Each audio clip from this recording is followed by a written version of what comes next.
Can I get a check 1, 2 from anyone in the chat? Let me know the audio is working and we will get started.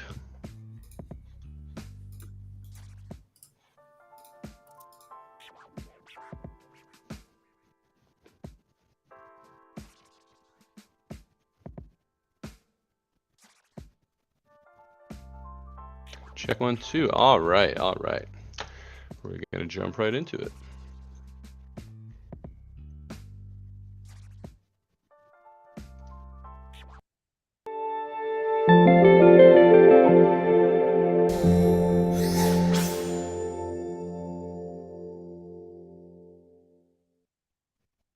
Welcome everyone to the Tools of the Trade live stream. I'm your host, Captain Cole, and I'm joined by my co-host Trip, better known as Crypto ISO on Crypto Twitter.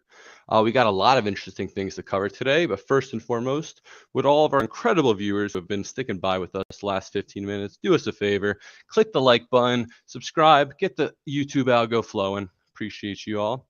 Also want to take a quick second before we jump in to thank our sponsor Phemex, one of the only non-KYC derivatives exchanges left in crypto. Trip and I have been trading there since before the new year and have really been enjoying the wide range of assets as well as great liquidity. Since we trade there, so should you. So click the link in the description to get up to $6,000 in a welcome bonus. Okay, so now that I'm done shilling, the last thing I'm going to say is that nothing we say here on the Tools of the Trade is to be considered financial advice. We are not financial advisors. This information is for entertainment purposes only. All right, now that we got that out of the way, Trip, how you doing, my man? I'm good, dude.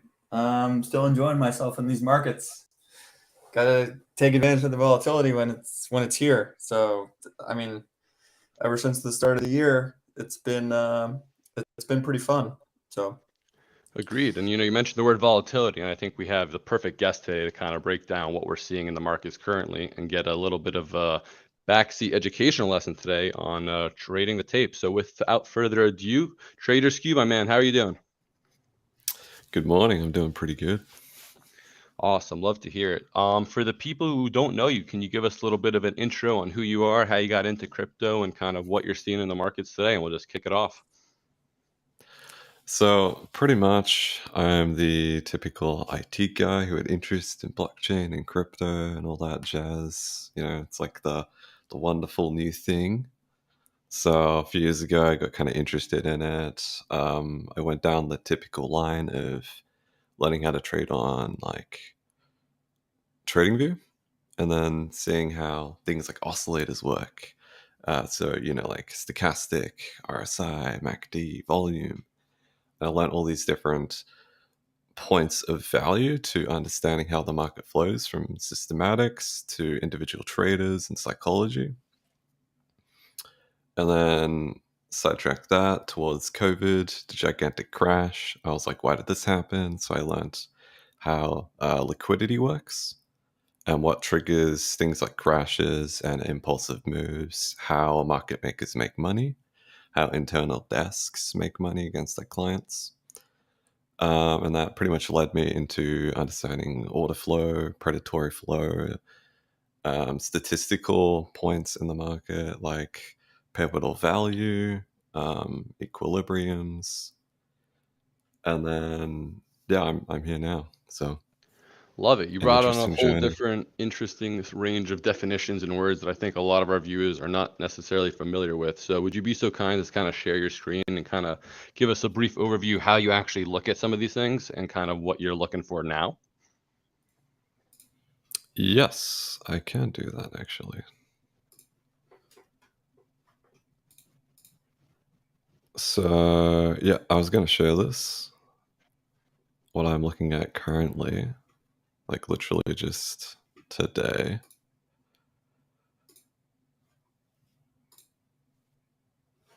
All right, you guys can see this, right? Yep. All right, so everyone has heard about this Binance Cartel group. I don't actually know if it's like a meme or legit. I just look at flow, I keep it kind of simple. So from what I can see here, basically I made a CVD from the BUSD, the USDT, and the delta for each. And pretty much you can see who is driving on the bid side. So this is market data. It doesn't include limit orders. right? So it's just like if you were to click to market in, right, like on Bybit or whatever derivative exchange you use, it basically would show up here on these CVDs. And you can see pretty much the bid side has been BUSD, right?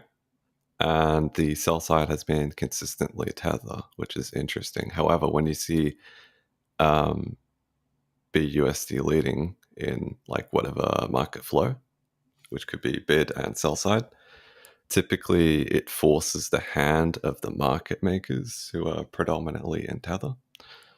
And you get these massive impulsive moves. And usually what drives this kind of liquidity here are perps being offside. And you're kind of seeing it again here. I mean, I can even like go back and you can see it. It's very obvious here. So they're like buying, and that puts in some kind of floor here, right? And then what they'll do is they'll remove it and they'll sell, and then they get their longs usually filled along these little bottoms, and then they turn on the printer again, and you get these massive pumps up. So it sounds like it's mostly like a sideways consolidation market, or we're just pushing up to the next range essentially. I would describe it as volatile, right? So volatility is there, but you get these volatility periods, very short, right, with a suppression, and that's purposeful to build up short liquidity, right? Since this is a very predatory trend, and consistently we've seen shorts getting caught offside every single time they get liquidated, and that's that level of engineering and liquidity is enough. We're talking 500 mil to maybe a bit more than 500 million in short liquidity, which is forced to buy back at the market. And that's enough to push us, 1K higher, 2K higher, or even dramatically higher than that. And then each time it's done, what they'll do is they create a little range here. So you can see like these wicks up, they'll be buying on both, and then they'll sell it. So it's like book management. Oh, it's like rebalancing the book essentially before the next range, either up or down, correct? Yeah, basically, because they can efficiently get rid of what like tether they have. So to my understanding, right, they've been pushing their own, like Binance has been pushing their own stable currency, and they've been getting out of, or whatever MMs have been getting out of tether.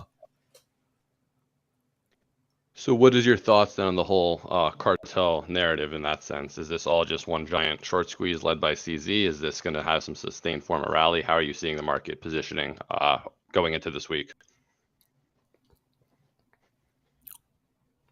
I mean, okay, so let's like break it down. Let's assume the cartel thing's not a meme. Let's assume they're like a prop trading firm or a fund. And, they're in the MM business and also the like trading side of business, right? So they need liquidity for their size to get filled. They need to do it efficiently. And how else do you do that?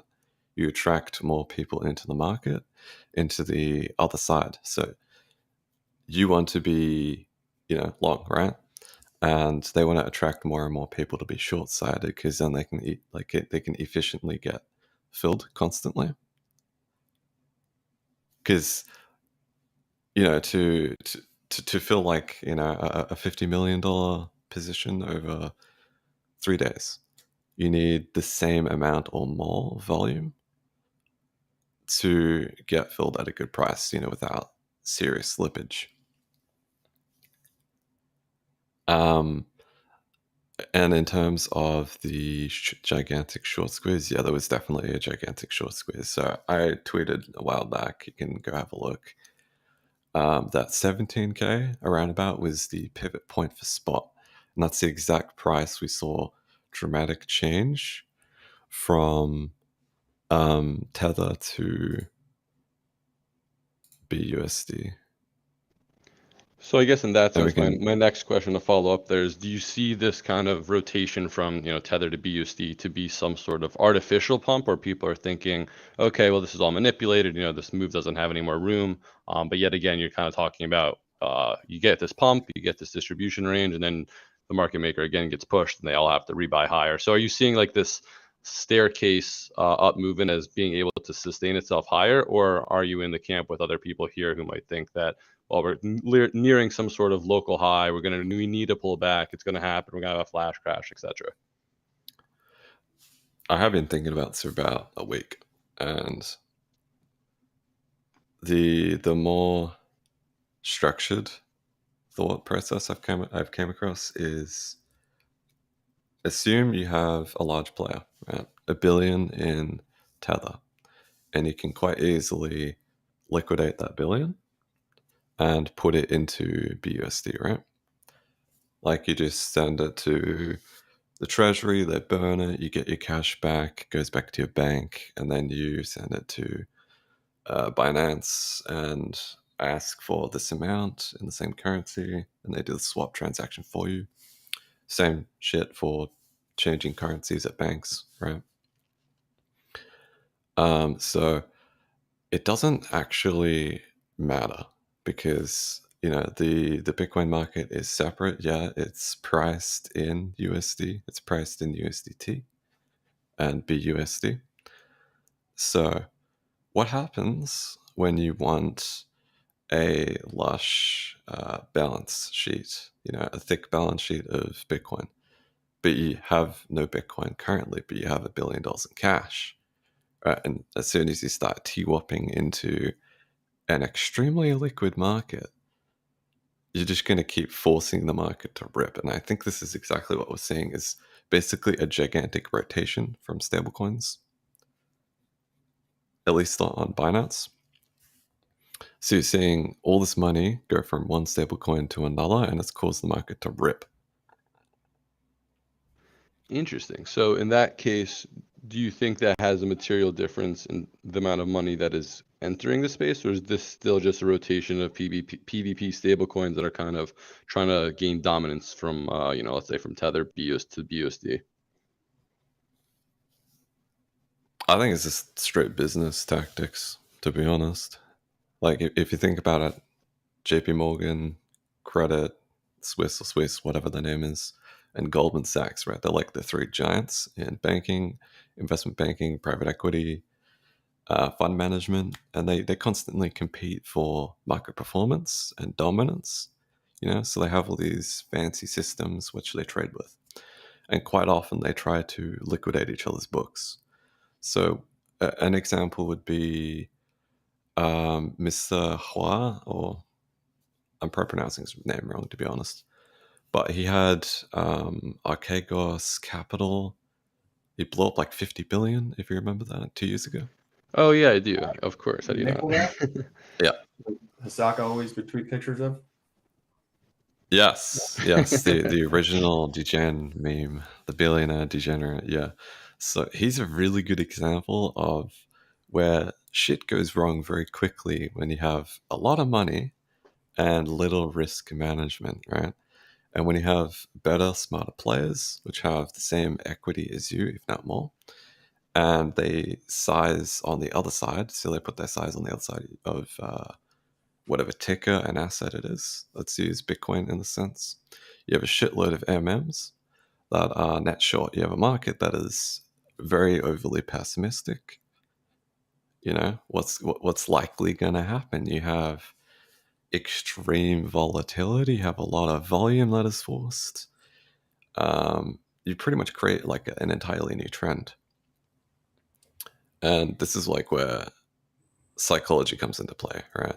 You always need your declared value areas. People call them support resistance.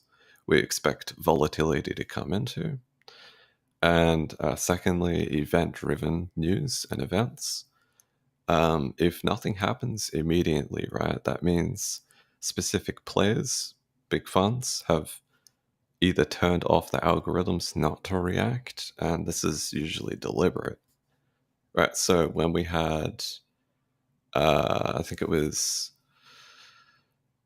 Genesis. Yes, it was Genesis that declared Chapter 11, right?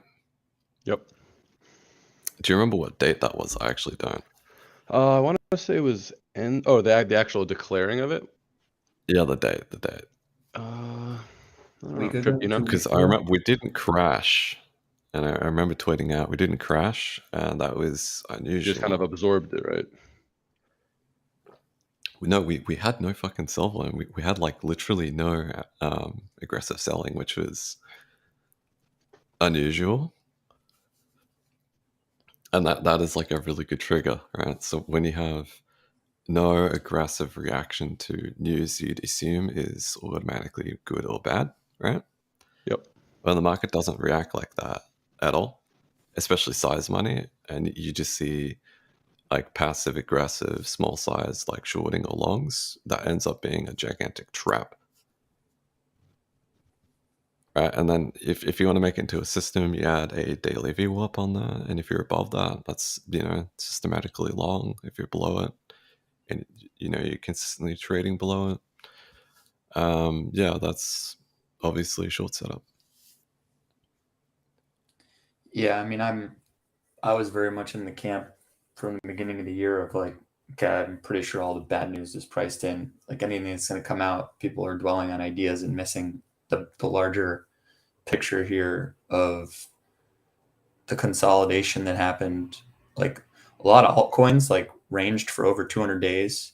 I mean, BTC was clearly like battling the 16.8, 17K zone, which was a big one. ETH was showing some strength. I think there were some macro factors as well on the inflation side Yeah, of there things, was. and the Fed basically the market calling the bluff on the Fed in combination with January effect. Like it was really all setting up for me. And the liquidity side of the equation was also setting up. But I think the interesting thing about your system is it gives you a much more granular look. Like, well, what we have in Hyblock and whatnot, you can see longs and shorts, and you can see cumulative volume delta. It's similar approach to you is like who's vulnerable and who's off sides, and how does the larger player take advantage of that? Just to your point of like them filling positions on either side of the market, but there was still like a pretty big short bias with clearly like a lot more spot buying. And so Yeah, starting off 2023 as a bear just didn't seem like a good idea, and there was plenty of data yeah, like to show it too. So yeah. There's 3 points I got for this, right? So everyone knows the Goldilocks period. January effect, which is basically Q1 is typically bid. People buy back, funds reopen, you get some increased volatility because they all tend to, walk away to their fancy Bahamas homes in like November. Yep, so you get a lot of buy-side liquidity comes back. Depending where the SP 500 closed is important, where the VIX closed to, and the DXY, right? So what the value is of the DXY is kind of important because it tells you how strong is high beta currencies. And then the level of liquidity is pretty important. I think the first week or 2 weeks into January, if you see an increase of that, you get increased volatility. You get more and more predatory moves, especially to the upside, in Q1, just statistically. And the confirmation would be the psychology side. So we had, lower prints of inflation, inflation slowing.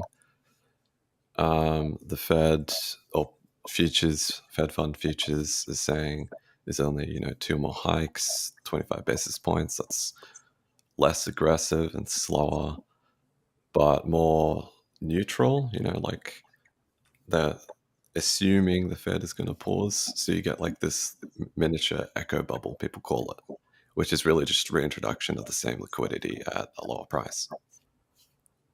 yeah, there are a lot of qualitative and quantitative data points if you were paying attention to take advantage of this move, which I don't think is over personally.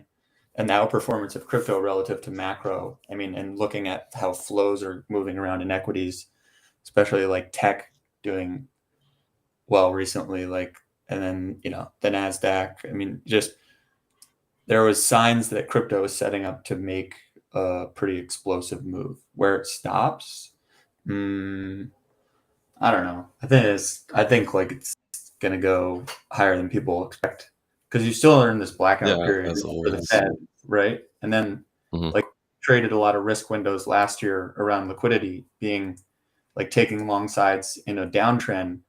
I would largely look at how is macro setting up from data coming, and then also like are the Fed officials, like Fed members, done chirping, right? They're always trying to talk down the market, but like when there were those instances where you're leading up to FOMC and there's the blackout period, I think now like they're using stock buybacks. Like there's a lot more bullish factors to for me that can continue on the upward trajectory for price. But I think like as you go into FOMC, maybe people start to lighten up around that. I think there's this like perception that all the earnings are going to be horrible, but maybe they aren't as bad. So The thing about like earnings per share EPS is, you know, if you isolate each one, you get more of a better understanding of how individual sectors are doing, and individual companies. yeah, And, you know, obviously if they're high beta, you're going to see massive fluctuations.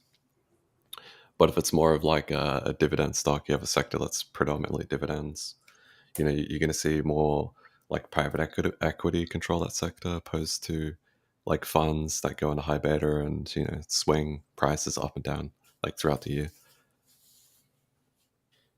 yeah. I mean, defensive sectors versus growth sectors. Obviously, the growth sectors got crushed last year, Mm. right? Like tech being one of them, and then you kind of look like Yeah, I think industrials or consumer staples as staples well. and all those, Mm. all like your typical kind of like 101 investing, risk management in different trending markets. But yeah, I kind of think that like we're gonna go up for most of, well, Q1 is predominantly green in my view, and then Q2 can be kind of Yeah, I think uh, Q2 is probably like sharp. a bit And then, rocky, yep. where you might see, and this is my kind of my thesis is like being levered ETH right now, and then you get this kind of create a potential for like a pretty big NFT run Q2. As like maybe ETH is not going up as fast and it's chopping around because You typical, could if there's rotation, like yeah, the typical rotation capital from alts, you know, ripping like a 1, 2x, 3x, whatever. yeah, The same degen money typically rotates to, you know, NFT projects that have some kind of narrative yeah, or So popularity. on that topic, Skew, how do you see? Because I love your fancy chart here, and I think it'd be helpful for our viewers to kind of get a breakdown. What types of, I guess, templates are you using to identify the flow or the rotation of capital from, let's say, BTUSD into other alts or vice versa, for example? I mean, predominantly, it's the way I look at it is a little bit boomer, right? So I'd want to see strength from the majors, which would be BTC, ETH, and probably even LTC, ironically. Um, and then I take more of a psychological point before I look at order flow. You know, where is the price? Are we above a level where I want to be a buyer? Then I go look at the flow and I identify areas where I would, you know, buy with the trend or sell with the trend. And then essentially I use that same order flow like you know here to get positioned around areas where you see volatility kind of die off for a little period and you consolidate. Right, so you kind of just grind on this level, and you can confirm that with like heat maps, you know, where you see a bunch of liquidity built up.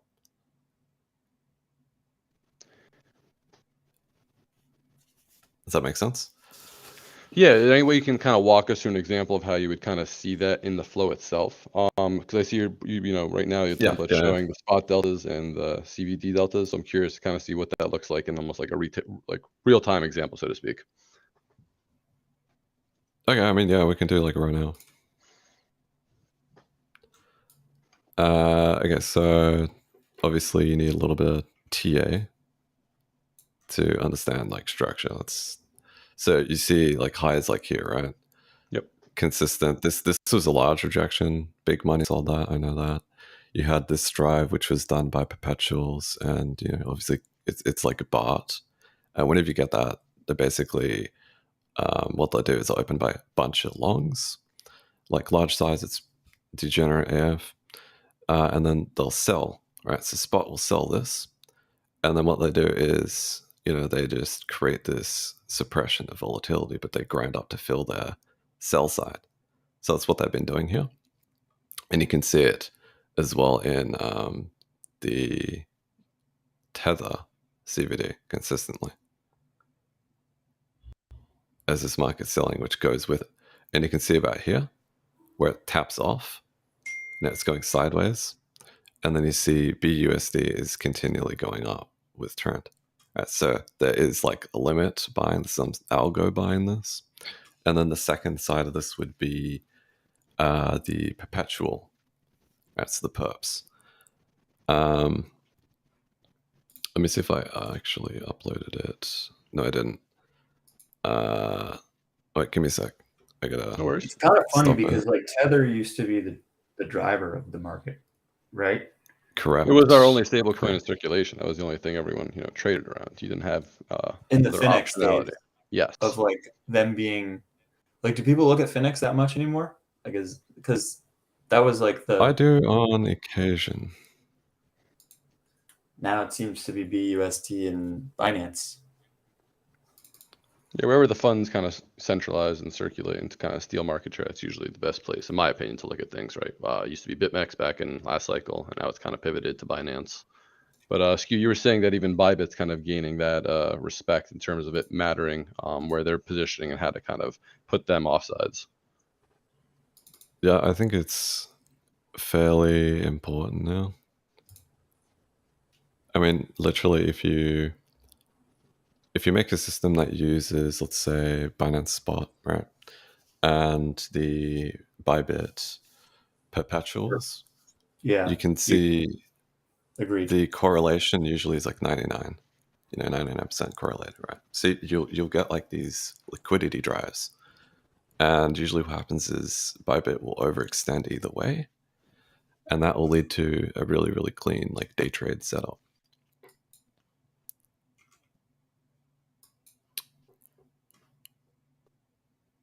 All right, so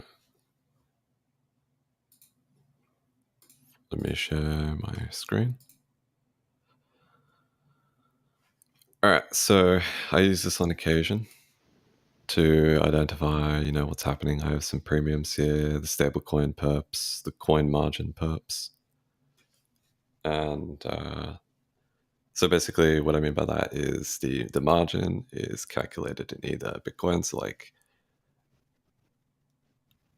BitMEX, typically their original contracts are The inverse swaps. calculated in Bitcoin. Yes. The Quanto swaps or whatever they call it. The inverse perps. Wait, what? Yeah. Yeah. Yeah. So correct. The inverse perps, right? So they are predominantly used for hedging, because when you hedge in a like strong bear trend, you are accumulating more and more BTC, not spot, not stablecoins. USD. Yep.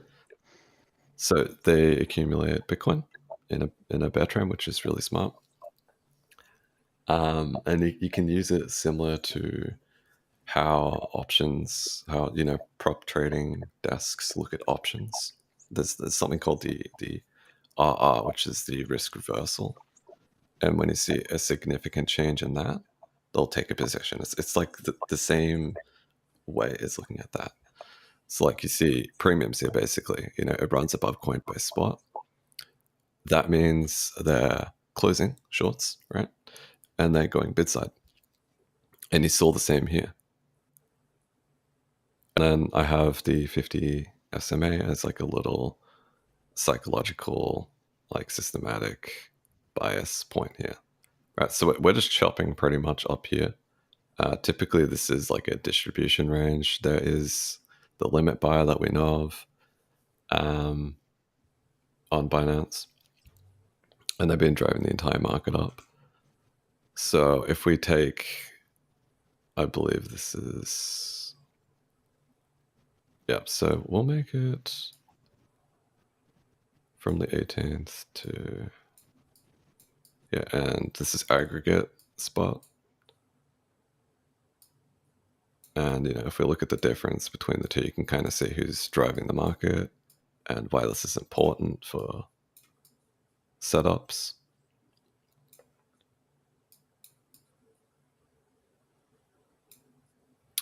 All right, so you can see predominantly this range was established by limit spot buyers and the market buying of BUSD. And you can see the effect it has on forcing the sides of perpetual traders, and the fact that this is pretty much established by perps, right? So you can see the stablecoins here. And it goes up. You see this gigantic move in delta. That's like nuts, right? So it's a bunch of positions getting blown out and forced to buy back. And pretty much since then, it's been down. So there's been a positioning change, and there's lack of momentum here. And you can see in the coin margin, gigantic buyback, and it's decreasing, right? So this kind of flow here suggests each rip, like each bounce, is being hedged. All right, and then you can see here they're probably systematically selling this. All right, and you can see from the aggregate spot, each rally was sold significantly, and we've seen distribution along here. You can see it with the PA. It's just sideways, you know, wicks up, not really going anywhere. And you see the same here, right? And now you've made low on the CVD, right? Compare it to here, it's low, but this is technically higher low, right? So what you would want to see here is you'd want to see spot buying, essentially. Otherwise, we roll over and, like, you know, probably test 20K. So this is basically, in your opinion, perps hedging, and if spot comes in and starts kind of pushing through or putting pressure on these perp hedges, you'd likely see them unwind to the next distribution range higher. Yeah, exactly.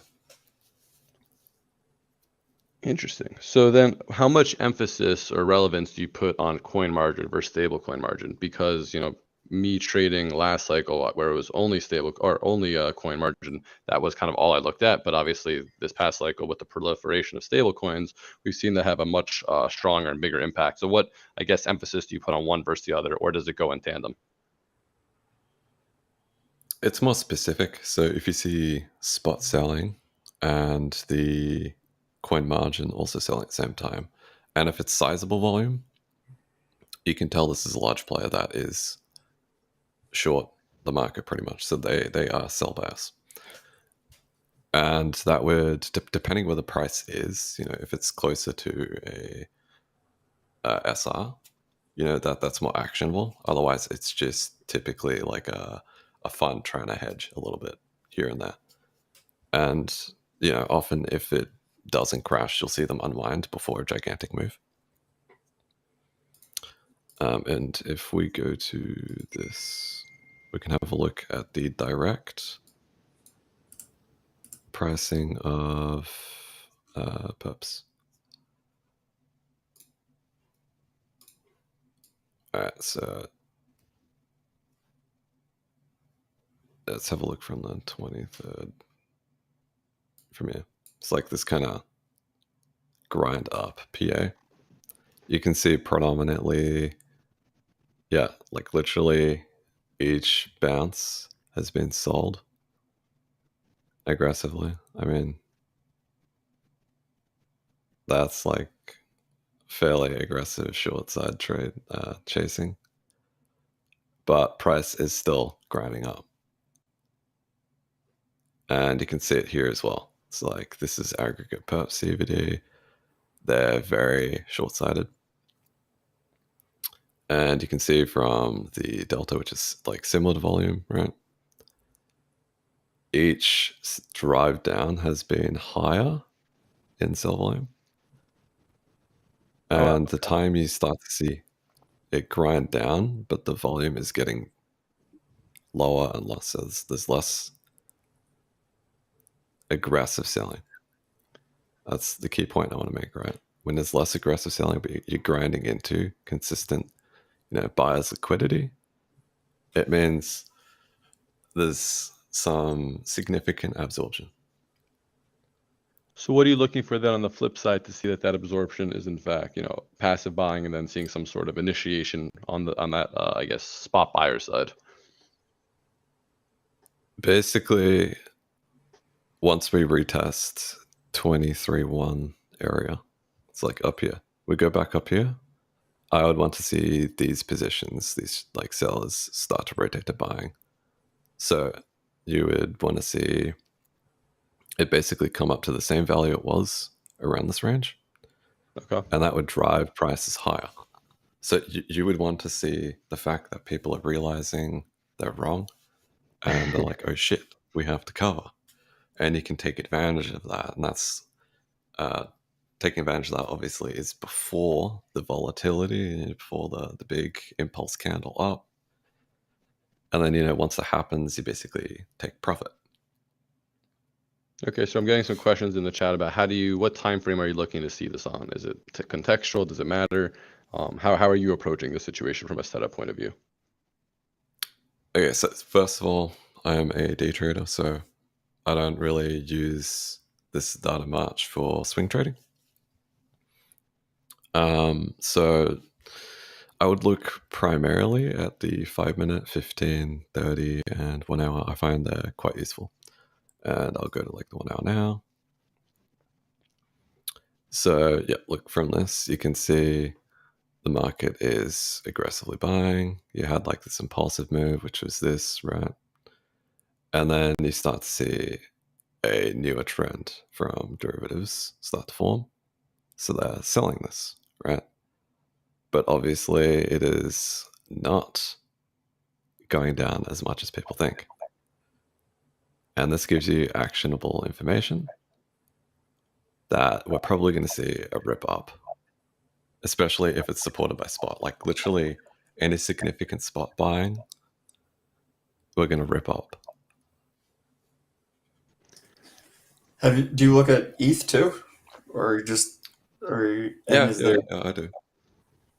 BUSD? I look at ETH as well. I mean, I'm predominantly a Bitcoin trader, but I look at ETH. Yeah. Can you pull all the information on, I guess, the data if altcoins have it, or is it not as consistent? Yeah, I believe they do. Yeah, it's like Solana was probably pretty interesting during its crazy moves that it had off the bottom. I mean, there were so many coins. Yeah, dude, I haven't even like looked. I mean, honestly, like most of my time recently has been spent building a new platform. So you're building like that'll be pretty cool. Wait, give us some background on this. Hold on. We're getting some alpha here. Tell us about it. So, okay. What are the primary issues you have, trading currently, using different platforms? Keeping everything together and just kind of having to look at 18 different platforms at once to get a bias, right? Or to also execute on that bias. Correct. That's essentially what I'm trying to fix. Interesting. So you want your whole terminal. You just want the master. I'm basically command center building a gigantic terminal. Like a everything. Skew terminal. I love it.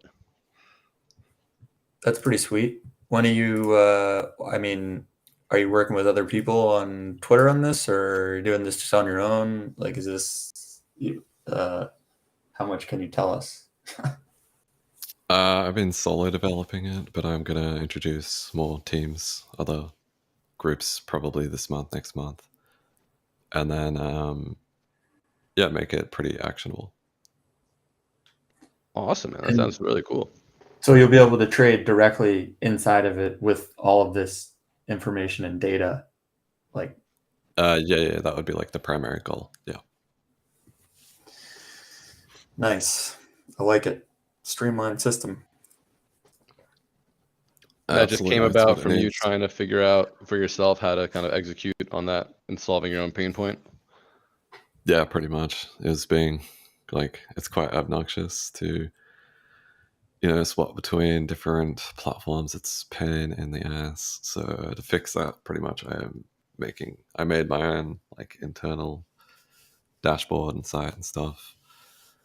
And it Yeah, is and then I was primarily like, skewed at like day traders, scalpers. yeah, probably primarily like order flow traders. Nice. But I have some I have like a section which is more statistics, like you have specific baskets of assets you can trade, whether that's alts or like major Bitcoin, ETH, all that. Interesting. So based on, I mean, the current template you're using now, would you say this is the predominantly what you're looking at, like the CVD and some divergences? Would that kind of be like the crux of your system, plain and simple, not including fundamentals, psychology, etc.? No, it definitely includes psychology. It would include, I mean, I don't have to look at like limit data, which you can get at like this site, right? You see the open interest, for example, that's the limit side, the passive data. I don't have to look at that because I can just see it, if I look at the structure of the book versus the market data. If the market data is opposite to what the passive is, right? You can basically see what the market's doing. So like the market is selling, right? But you have passive bias consistently. So you have this consolidation, and then you can take advantage of that when the market side starts to cover. And that would be like the next move in the trend. You can take advantage of that quite easily. They're shorting ETH right now on Binance. There's a red delta, which I'm honestly did not expect to see that. There's 1.5 billion in shorts ETH, but BTC has much more longs. So do you have an ETH template like ready to fire up if we looked at that? Because I just pulled up Hyblock. Kind of interesting. Yeah, I can actually. Did I upload it is the question? No. Let me do that. All right, so you show your what you're seeing on Hyblock, and we kind of do a little side by side analysis. Yeah, that's a good idea. Oh, should I share? Yeah, that'd be great. Yeah, I'd like to see what Hyblock is doing. Why can't I? Did that come up? Or maybe it's. Hold on. Window. Here we go.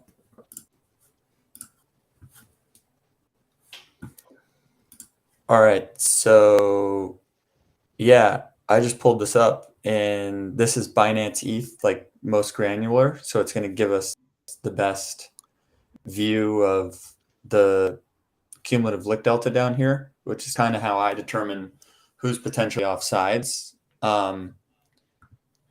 With this whole kind of system in this trending tape, you don't always like get these deep liquidity grabs, but you can see here, like, if what you're seeing is like there's spot buyers hitting the bid on perps selling it, well, like you could see that there was potentially some distribution in this area because of the cumulative lick delta here. So there was, I don't know, almost 3 billion in longs.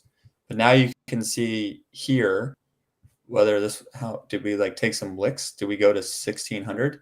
You can see that now they're shorting it, and you can see that the red delta is building. So now you're at 1.5 billion in shorts, right? So if what you're seeing is spot buyers, then like this thing can go to 1700 pretty fast if they initiate the pressure on these shorts here.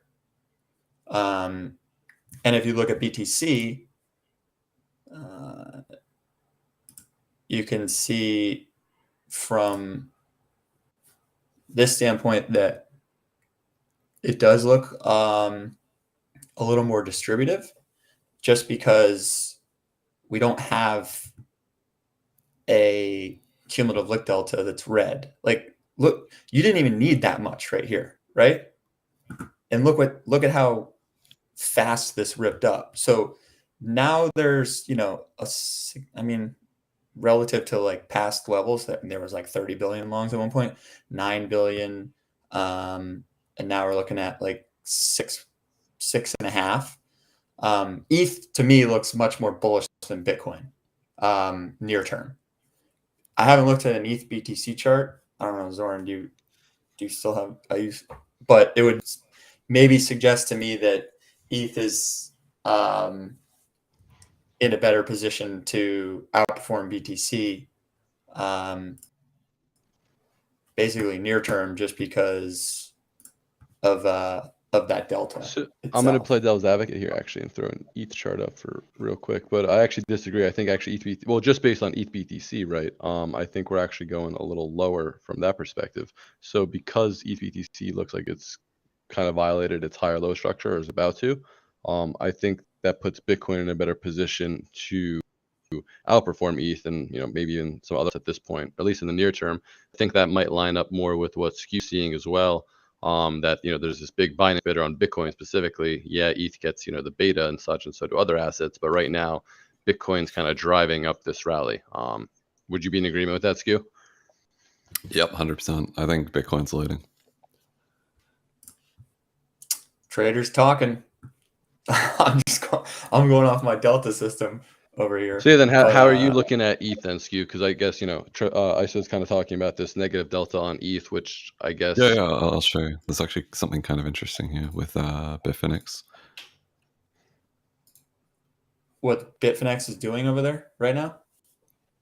No, on the 21st. So during the big rally to like high 1600s, you can see like the delta basically forced someone to buy a crap ton.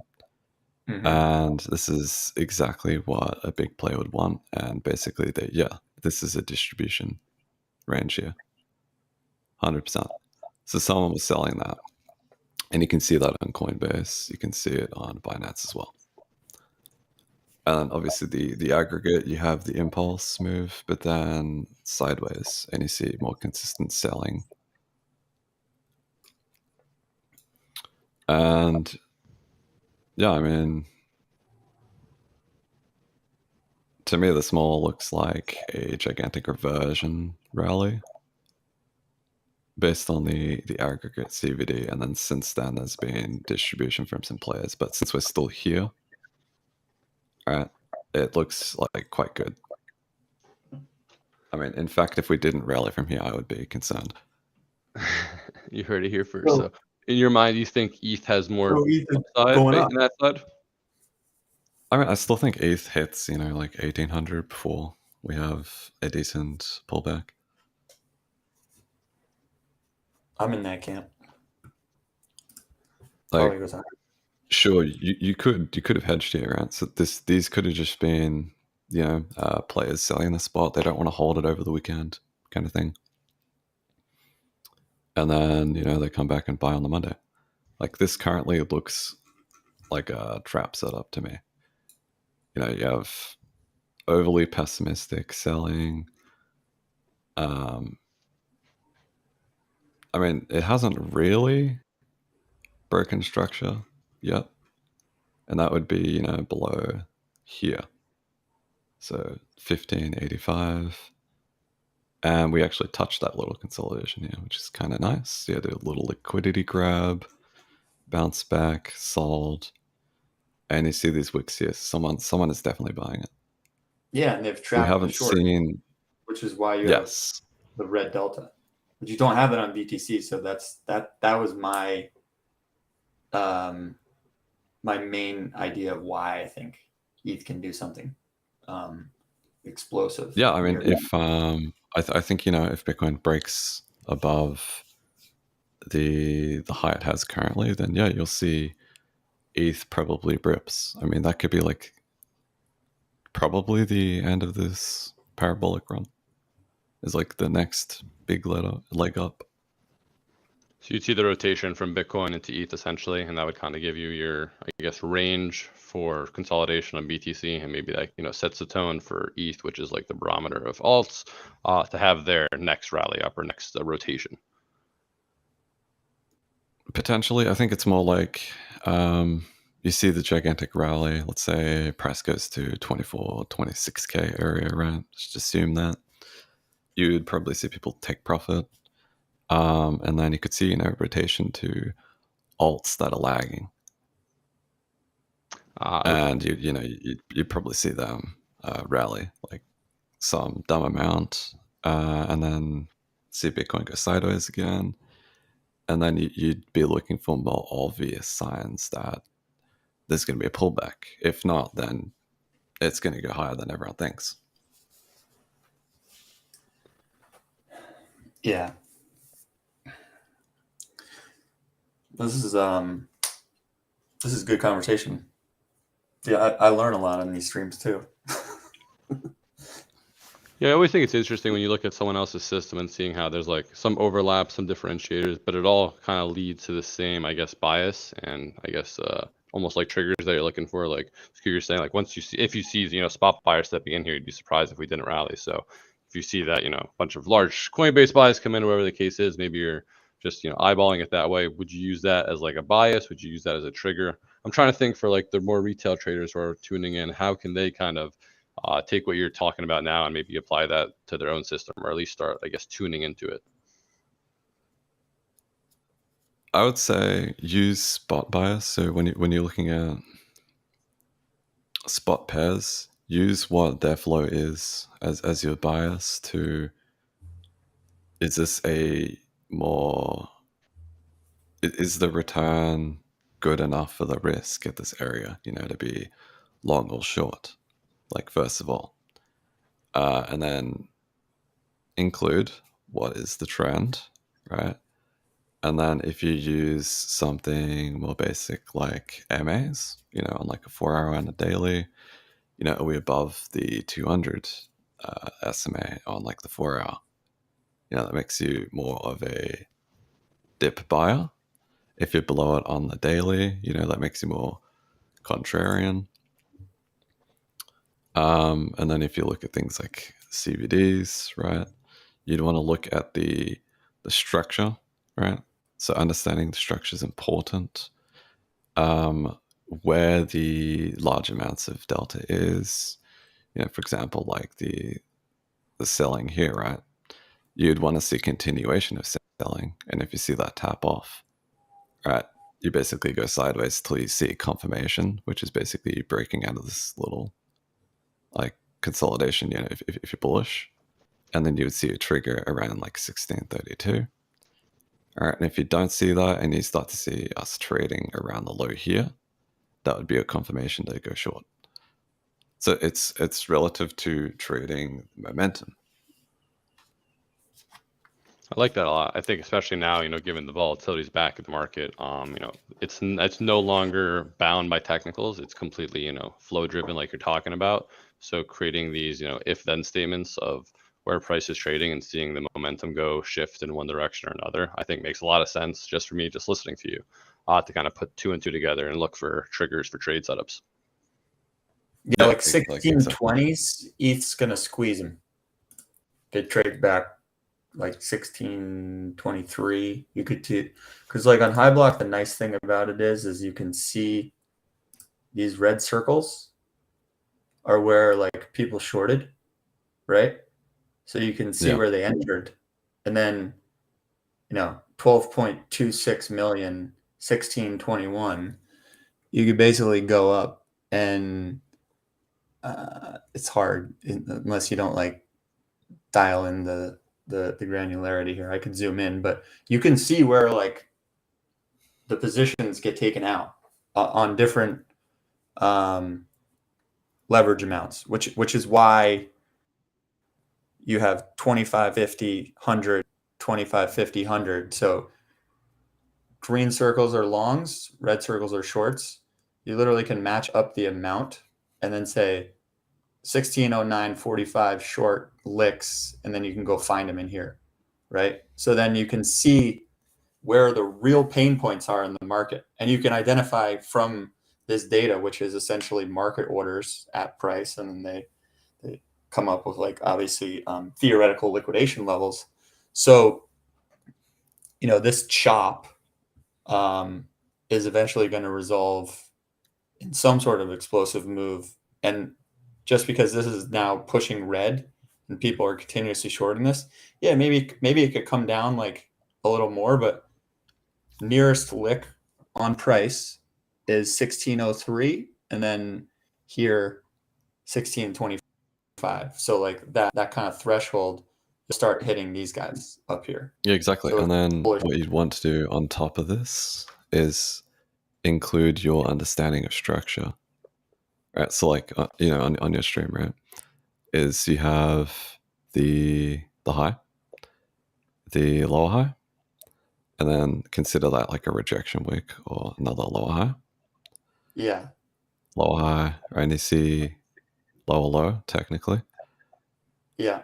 Equal lows or higher low, and you would want to see continuation here.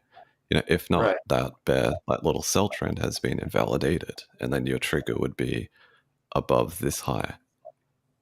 Yeah, that's where you start licking people. You could draw a trend line across that whole thing probably too, and then you'd be essentially breaking a downtrend, like on the top of that. Yes.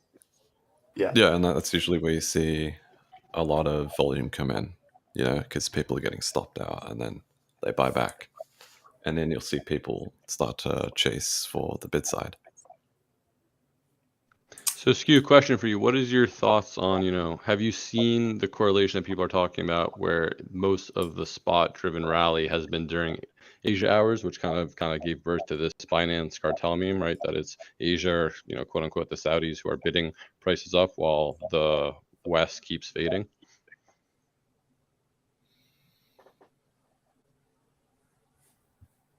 It's an interesting question, but yes, predominantly the flow has been driven by Asia hours for sure. So you need like a little bit of macro understanding to this, and there is narrative for it. So there's big money trading the narrative of the reopening of China, Asia going more back to growth, in their economy, ignoring the fact that there is sticky inflation, supply chain issues, Goldilocks period, right? And a lot of the flow I noticed actually came originally from the short side closing out, right? And they went into spots, so they were closing shorts, and this had an impact on the long side of the book. So there was, for example, when you close a short, right, it causes the buyback in the market. That's like how the engine works. Yep. Right, so that adds like a little bit of like a buffer, right? And then they would buy back in spot.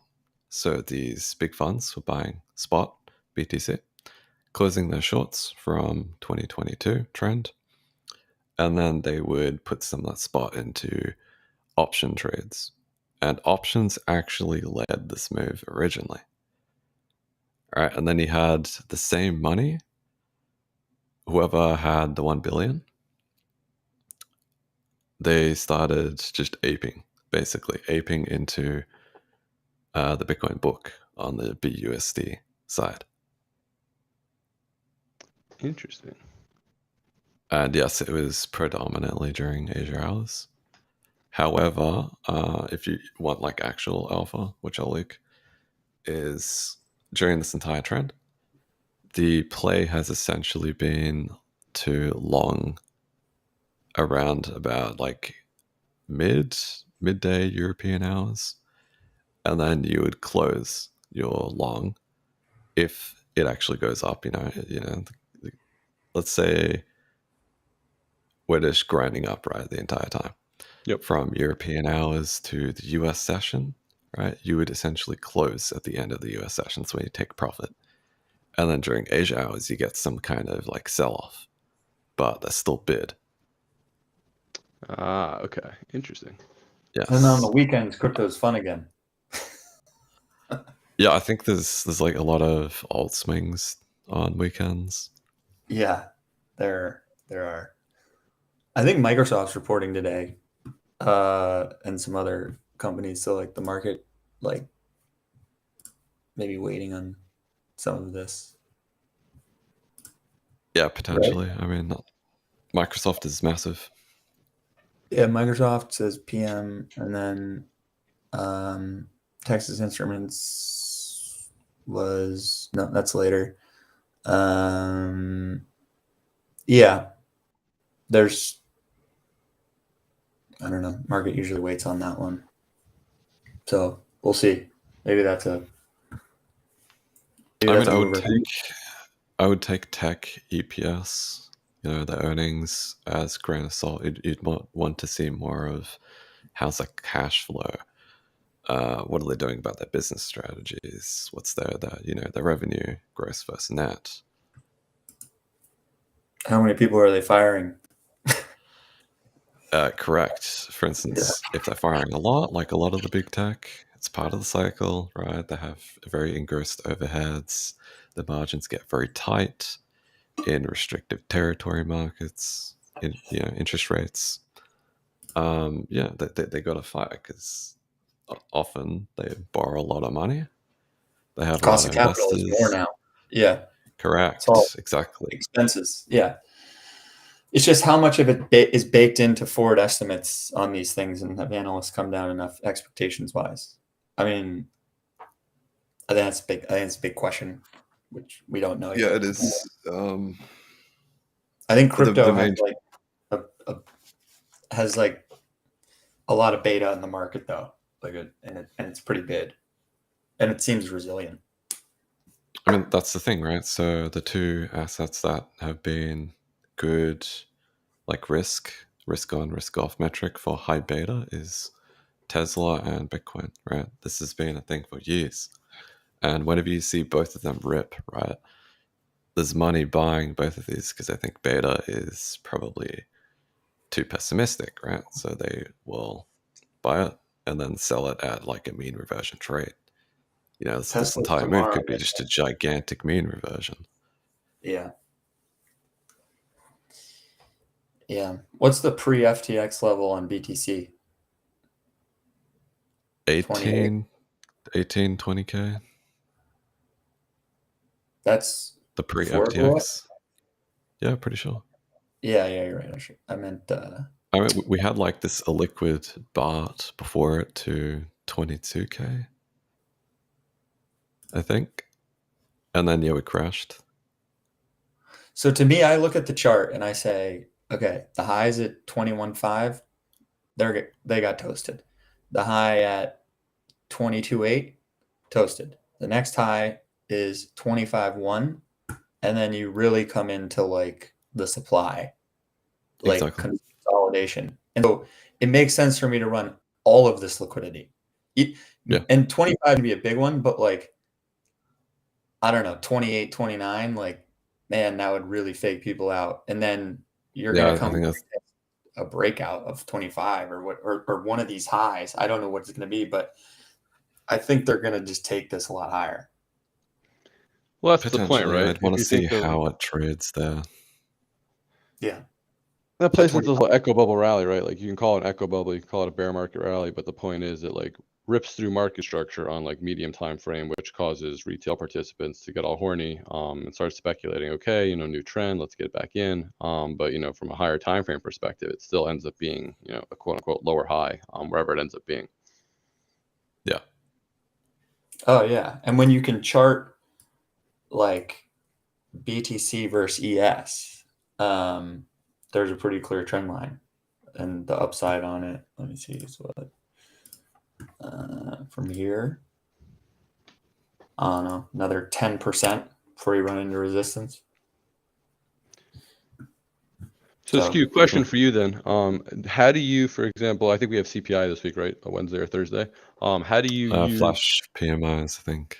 Flash PMIs. Yeah. So how do you use PMIs, or how do you use the templates to kind of position on these news driven events? Do you use them? Are you using something separate? Because I feel like as I a do. day trader, you kind of have to rely on both the news, but also kind of your seeing the positioning going into an event to kind of make a decision if it's going to go up or down, so to speak. Yeah, exactly. Right. So let's take Phemex as an example. So if I Wasn't just that look today? at Yeah, they're today. The Wednesday, PPI is on. yes, You get core PC, personal spending, personal income on Friday. Yeah, so whichever it is, break yeah, it down first, kind of that'll how you're be looking at it and approaching it.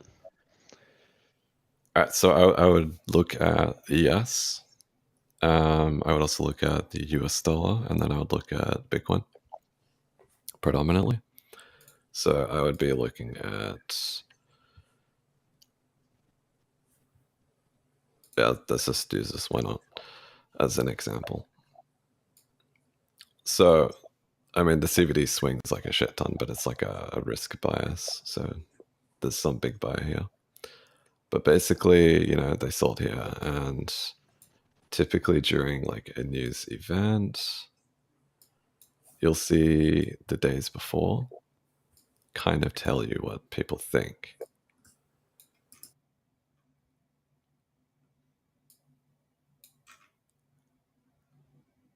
So let's use FTX, no, Celsius, right? So big market players knew Celsius was going to declare on the Friday, I think it was. So distribution, right? And then they obviously sold a shitload before it. And then when it happens, they were buying into the whole thing and continued to. All right, so the day before, you would want to have a look at the flow. And if there's consistent exiting or people entering the market, that's to note. And also to note at what areas, like the price, because that will be like the pain price or pivotal area if the people are wrong. And if they're wrong, you get volatility against them and they have to close out and cover very quickly. And this happens also to the upside. So if you have a lot of people shorting it and they're thinking, like flash PMA is going to be bad, economy go boom, bye kind of thing, there'll be a lot of pessimistic positioning, right? And then around the time it hits, you can get like a weird move driven by algos, which kind of messes up a lot of people. You basically just see how it trades from there. And usually that big candle sets like a little range for algorithms to find their equilibrium, keyword equilibrium. And from there, you set a new like day trend, and you basically can ride that until you see stronger and stronger invalidations.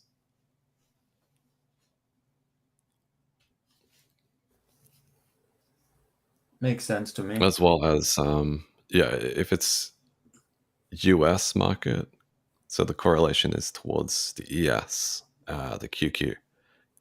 You would want to look at those two and how they're trading, because Bitcoin is very correlated to both. Interesting. So I guess my follow-up question to that is, I've had the thesis that we kind of keep rallying until the end of the month, and then, I think it's the 29th or 30th, we have the FOMC meeting, and that would be like a buy the dip pullback of sorts. So, I think we had FOMC last month or the month before that when we kind of had that 18K push, that like deviation, where we just ripped down after FOMC from like 18.3, 18.4. And we saw leading into that news-driven event that the market was kind of bid up. So extrapolating that to, coming up next week, if we continue rallying leading up to, FOMC, and we see, like you're saying, a lot of these indicators pointing that there's a spot buyer who keeps buying it, and then we get, a couple minutes, an hour, whatever the case is before the news, and you see derivatives fading it, like how are you thinking of that from a positioning standpoint? How would you be reacting? Like, for example, we continue rallying until the end of the month, right, until FOMC. How are you approaching FOMC with the bias that the market has been bid the entire time without a significant pullback? Okay, first of all, you would want to see supportive arguments coming from the Fed, that they're thinking about pausing. So you'd want to see dovish points, right? if you don't see dovish points and they're more hawkish or they're staying hawkish, right? And then you look at how the Fed Fund futures are looking at, what's the next basis point hike. If they change from 25 to 50, that's going to have dramatic impact. So then the market has to, will think more hawkishly, right? So they'll have to reprice, which would mean, some kind of pullback, right? However, you always see a front run into these events, always. Yeah. And there's a lot of data coming before it too. It'll get volatile. Yeah. I think the data coming before will lead probably the mood. Yeah, I mean the employment stuff, ADP, you have Jolt. Jolt's been typical mover of the market. ISM, Jolt's is big. manufacturing PMI, and then yeah. So Friday, you're gonna get core PC going into that, and then January 3rd, Monday's light, Tuesday light, Wednesday's like the all hands on deck. Be interesting what levels we're at, how longs are positioned, how shorts are positioned, because like there's been some instances where the market's like super bearish into something and the posture of the market had been bearish and it's been a really good long like last year, but now we've run up a lot. Liquidity is kind of harder to read in the instances of how things like how deep they'll go. So then I defer to like the cloud stuff that Zoran looks at, just like where is the trend holding? Where is that like mean reversion trade, right? So what's on the daily, like what's that level on Bitcoin? What's the key, June, Zoran? Do you know? On the daily and the 12 hours, it's at like 19.8, and that's kind of where it flattens out. So like on a mean reversion that we kind of get a nuke across the board, that's kind of the area I'm looking at, like that 20K level essentially. Yeah, it's a psychological price too. Yeah. You'd also want to see how you get there. If you like nuke down, probably not good. If you kind of slow bleed, then that indicates there's buyers. You'd also want to see funding probably move more negative as well. Yep. Which would drive the liquidity side, so you have a stronger reaction back. Like the whiplash move, mean reversion. Oh yeah, between perps being faded. Yep. Yeah, correct. Yeah, I mean, I haven't looked at heat maps, but like, BTC just based on the Hyblock, like bottom wicks are like Pico bottoms are 2023. Like this area is big. Like this is a big, like 21.8 would be a big lick, but I don't know. We have some time. The thing to point out with those like big candles is there's usually nothing in it, very little. You mean there's no like support, it's just like a gap, right? An inefficiency gap. Yeah, it's a gap basically, right? So yeah, they're longs all the way up this thing. Yeah, so, it's a forced buyback, so it's predominantly shorts being liquidated, and the spot buyer, right? The big buyer we know of, as well as a bunch of longs like FOMOing up, right? Yeah. And yeah, I mean the question is, have they closed? Maybe, right? If we go back there, if there's like a stronger reaction. And we actually end up running that gigantic candle and the consolidation before it, that consolidation under it would be like fairly bullish. Or like, no, I'm not going to say bullish, but I'd say it'd be like a nice area where I would, correct. Yeah, where I would be biased taking along. I kind of like your approach to how you kind of like, you're not saying bullish or bearish either way. You're just like, these are levels of interest. I see what happens at these levels and then I react, because you're a day trader, right? You don't really care at the end of the day, up or down. You're trying to make profit on your positions intraday. Exactly. Yeah. I mean, I care about the trend, high time frame too, because, obviously I hold spot. Good man.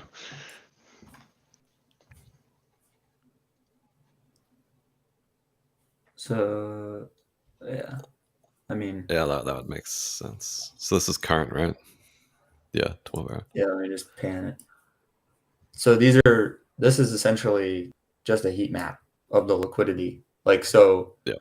over here, is it like a Those are position stops. pretty much? So you run it pretty hard in the 23.2 area, and like a lot of the longs are 22.5, and then you have some 22 here.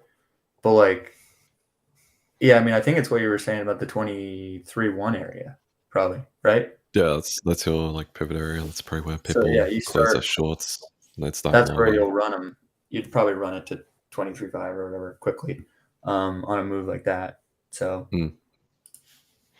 Yeah, and then depending how strong it is, you could go higher. If it's not really like beefy enough, not enough strength behind it, I'll probably fade it. Look for like a bot move. yeah. This is just BitMEX. So here are your longs. It's not as clean. Yeah, I think we arrive at a lot of the same conclusions, just with different tools. I mean, that's basically a lot of like what trading is like around like TA and support and resistance, whether you're using Fibonacci, whether you're using Itchy, whether you're using liquidity theory. Like, there's points on the chart that just like make sense. You can see where initiation was set by buyers or sellers, and now we're just getting much more granular and understanding like how to pinpoint more exact areas. And then like it's always been for me is I need to understand why price gravitates to certain areas on the chart, and it gives me more discipline and confidence to like stay in trades because I understand why price is moving around the chart and it's liquidity based. So this is cool, man. Skew, thanks for coming on. This was super fun. Does anyone have any questions for him? I guess, Skew, besides, I guess we'll post your Twitter link in the description, but where else can people find you, learn more about your system and your trading, and also that platform you mentioned? Probably my Twitter, to be honest. I share most of it on there. Awesome. So we'll make sure to add that in the description. And I think that about wraps up today's episode, everybody. We shared a lot of interesting things today. Skew went over his entire system, the CVD stuff, how he's looking at the tape, and how he kind of approaches looking at things from both a structure and a fundamental, as well as a psychological perspective. So again, thanks a bunch, Skew. It's been a pleasure. One more time, we'd like to thank our sponsor, Phemex. And if you enjoyed this episode, make sure to smash the like button. It makes the YouTube algorithm like us. And with that, we'll see you guys next week. Take care, everybody. Take care, Peace. guys. Thanks.